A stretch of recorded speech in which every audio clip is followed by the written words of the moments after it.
Yo, Bakayalo, Konoyalo, et oui, on se retrouve pour une petite review de cette saison 2 d'Arcane, épisode 1 à 3, et c'était tout simplement un banger, une masterclass, j'ai surkiffé les amis, mais avant de commencer la vidéo, instant auto-promo, bien évidemment, mon manga Wolfus, disponible légalement et gratuitement sur Manga Draft, le lien est dans la description, tu peux cliquer dessus directement et le lire directement, voilà, mon manga Wolfus, je le répète, disponible légalement et gratuitement sur Manga Draft, lien en description, mais on va parler de cette saison 2 d'Arcane, épisode 1 à 3, et tout simplement banger incroyable. La lutte des classes continue et c'est ça le thème principal d'Arcane. On voit qu'il y a les gens qui viennent d'en bas et les gens de la haute société qui sont en haut et la lutte des classes continue. On voit que le haut impose une sorte de condition de vie assez désagréable pour ceux d'en bas.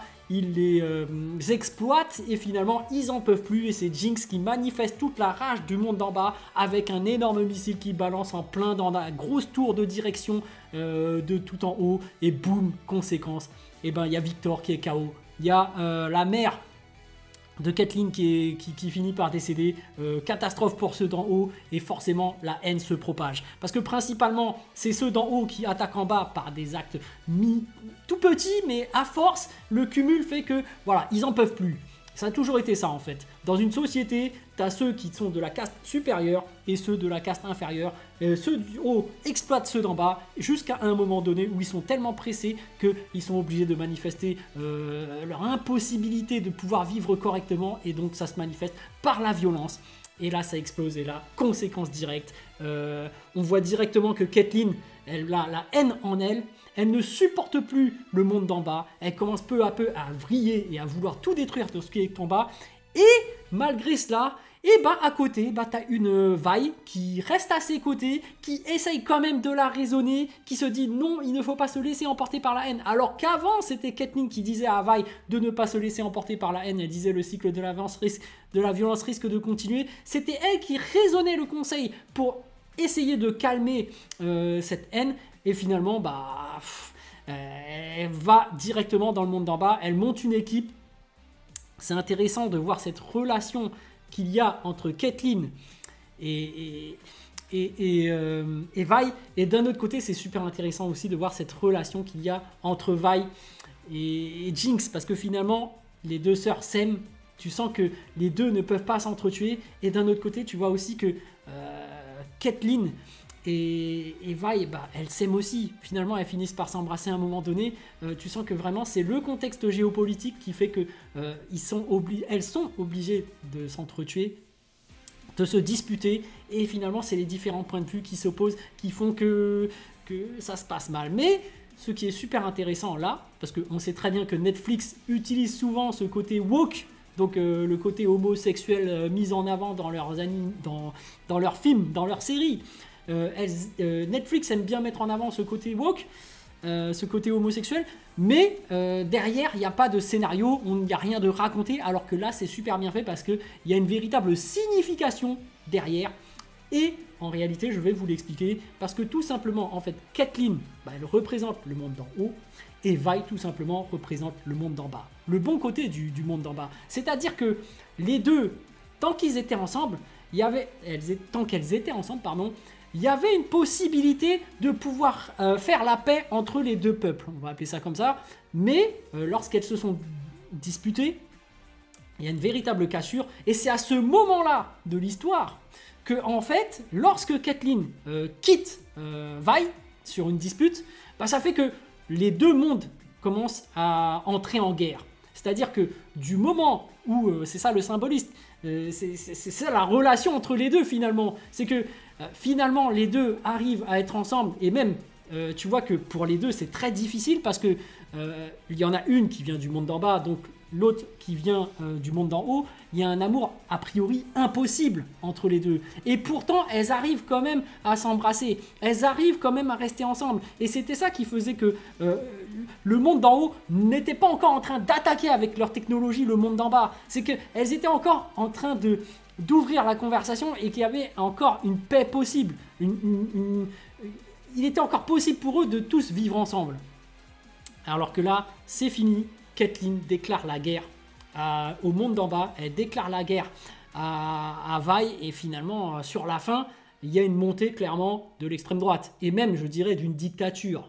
Parce que finalement, au début, il y avait un conseil et dans ce conseil, il y avait plusieurs membres qui disaient non, on n'attaquera pas ceux d'en bas directement de front, même s'il y en avait pas mal qui étaient influencés par la haine et se disaient oui, non, mais il faut les assiéger, c'est le seul moyen. C'était la solution de facilité, mais il y avait toujours quelqu'un pour raisonner les autres et se dire non, notre armée est trop puissante, notre technologie est trop puissante, on risque de tout détruire, il y a des innocents parmi eux, donc on ne les attaque pas. Et c'est ça le moment décisif aussi de ce combat entre Vi et Jinx, c'est qu'au final, il y a une enfant qui a été venue pour sauver Jinx. Et cet enfant, c'est très important en termes de symbolisme parce qu'elle représente l'innocence. Une enfant représente l'innocence et elle vient sauver Jinx parce qu'au final, Vi reconnaît l'innocence de Jinx. Elle n'est pas innocente évidemment, mais il y a une partie innocente qui fait qu'elle n'arrive pas à la tuer. Et d'un autre côté, Jinx elle-même n'arrive pas à tuer Vi parce que les deux sœurs s'aiment.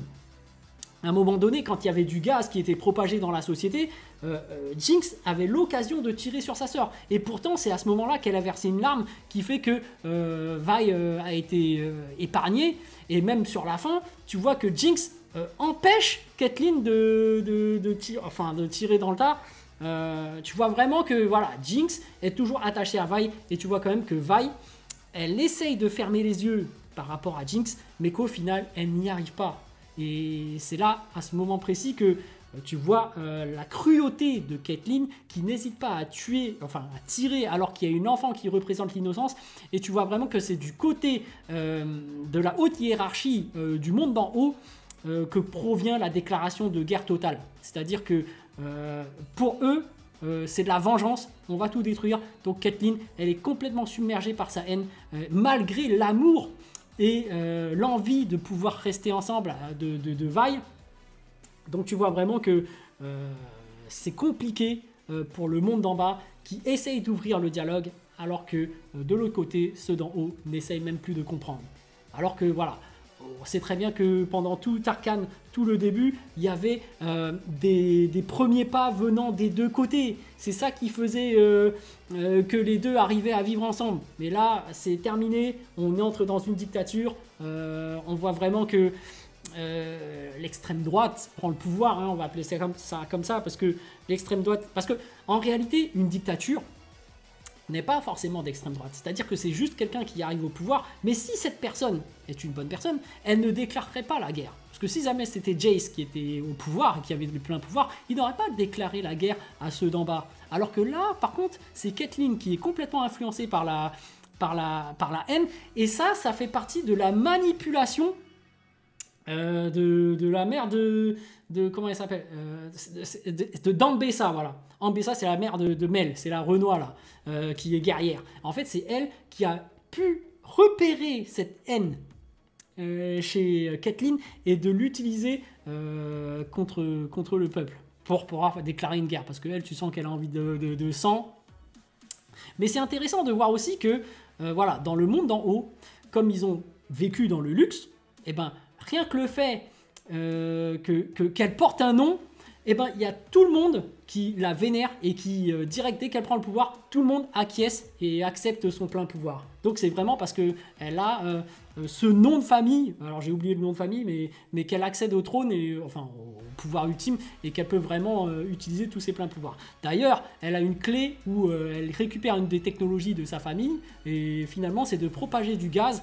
Et ça, c'est assez atroce parce qu'on sait très bien que les gens d'en bas, ceux d'en bas, oui, vivent déjà dans des conditions extrêmement difficiles. Et alors que ceux de la surface, ils ont droit au soleil, ils ont droit à une atmosphère viable, très paisible, voilà, avec une air respirable. Alors qu'en bas, l'air est nauséabond et eux, en plus, ils balancent encore du gaz, ce qui fait que les gens, ils deviennent de plus en plus malades. Tu vois que les gens sont difformes. Tu vois vraiment que rien qu'au design, le monde d'en bas est sombre. Il n'y a pas de couleur. Alors que quand tu montes au-dessus, c'est là qu'il y a de la couleur. Alors que le contraste, c'est que c'est le monde d'en bas qui, mentalement, moralement, essaie d'essayer d'arranger les choses, d'essayer de faire un mouvement de paix, alors que c'est ceux d'en haut qui envisagent de tout détruire d'en bas. Le contraste est très intéressant, très bien fait, et même au niveau des couleurs, c'est très bien fait. Le côté sombre en bas, le côté coloré en haut, et même à un moment donné, quand ceux d'en bas, il y a des explosions qui apparaissent en haut, tu as des couleurs qui sautent, tu vois, c'est pas des flammes toutes rouges. Donc vraiment, d'un point de vue artistique, c'est vraiment très beau. Par rapport à la science, parce que c'est la science qui permet à ceux de la surface, ceux d'en haut, d'envahir ceux d'en bas, parce qu'ils ont un gain d'ailleurs au niveau du nombre, mais en plus de la technologie. On apprend que justement, par rapport à cette magie, il y a une sorte d'instabilité, et c'est le fait de contrôler cette stabilité qui fait qu'ils ont les pleins pouvoirs. Mais on apprend que, en fait, comme c'est instable, il y a un risque, et ces enfoirés, en fait, quand ils faisaient les expériences, ils se sont créés un espèce de tunnel, un espèce de gros trou pour aller dans des sous-sols, pour que si jamais ça pète, les enfoirés, ça explose le monde d'en bas. J'ai fait, ah les bâtards, c'est bien foutu ça. Et d'un autre côté, en même temps, Victor, qui était pris par l'explosion, a droit à une sorte de mutation, et on voit que grâce à la science, c'est grâce à ça qu'il peut régénérer des gens complètement malades du monde d'en bas. Alors ça va être un truc assez incroyable, je pense, pour la suite, parce que là, on n'en est qu'à l'épisode 3, mais il est un peu la représentation de Jésus, j'ai l'impression. Quand il arrive en bas et qu'il dit bien en tant que sauveur, il y a le mec qui est complètement désespéré, qui est complètement malade, limite condamné, il lui pose la main dessus, il le soigne, tu vois l'énergie incroyable, tu te dis, ah ouais, là, le Victor, ça va devenir quelqu'un. Alors peut-être que c'est lui qui va faire en sorte que ce monde d'en bas puisse arrêter d'être malade. Et c'est peut-être lui qui va pouvoir arrêter le monde d'en haut pour leur dire non, non, on arrête cette guerre.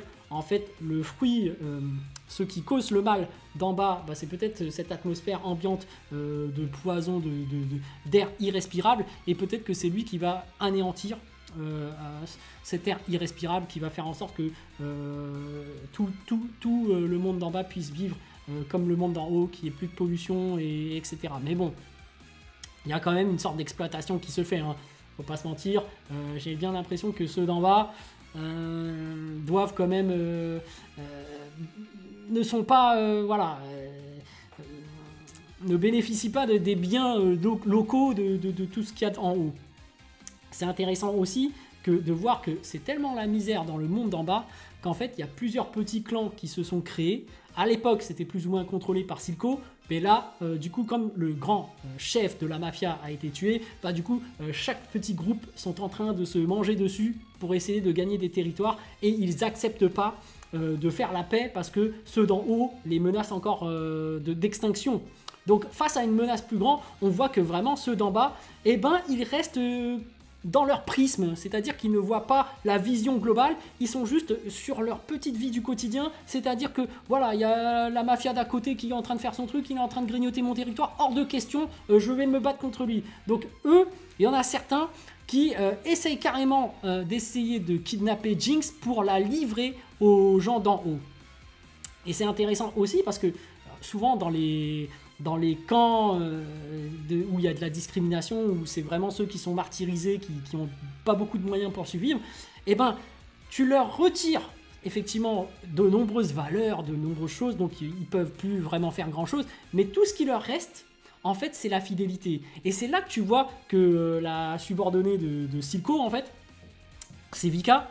Donc elle le dit à un moment donné, elle dit non, on va pas livrer Jinx, c'est l'une des nôtres. Et finalement, c'est ça la valeur qui reste aux gens d'en bas, c'est la fidélité. Et finalement, c'était cette valeur-là que Silco arrivait à diffuser au sein même du monde d'en bas, et même de son frère, hein, le père à Jinx et Vi, et que depuis que les grands patrons ne sont plus là, les gens sont complètement désordonnés. Sans le leader, il n'y a plus de solidarité, les gens sont plus en train de se tuer. Donc en fait, c'est marrant parce que d'un côté, dans le monde de la surface, d'en haut, dès que tu as un leader seul, ça fait que les gens sont tous unis vers un objectif commun. Et dans le monde d'en bas, en fait, vu qu'il n'y a plus de leader, les gens, ils se dispersent, ils sont tous en train d'essayer comment dirais-je, de s'améliorer eux-mêmes par rapport à leur simple prisme de leur simple territoire, et du coup, ils sont dispersés, ils ne sont pas unis. Donc ça fait que là, vu comment c'est parti, si jamais le monde d'en haut décide d'envahir ceux d'en bas, ils sont foutus parce qu'ils sont déjà en train de se faire la guerre. Donc tu arrives et tu as vraiment une grosse armée qui débarque. Ils sont tous foutus.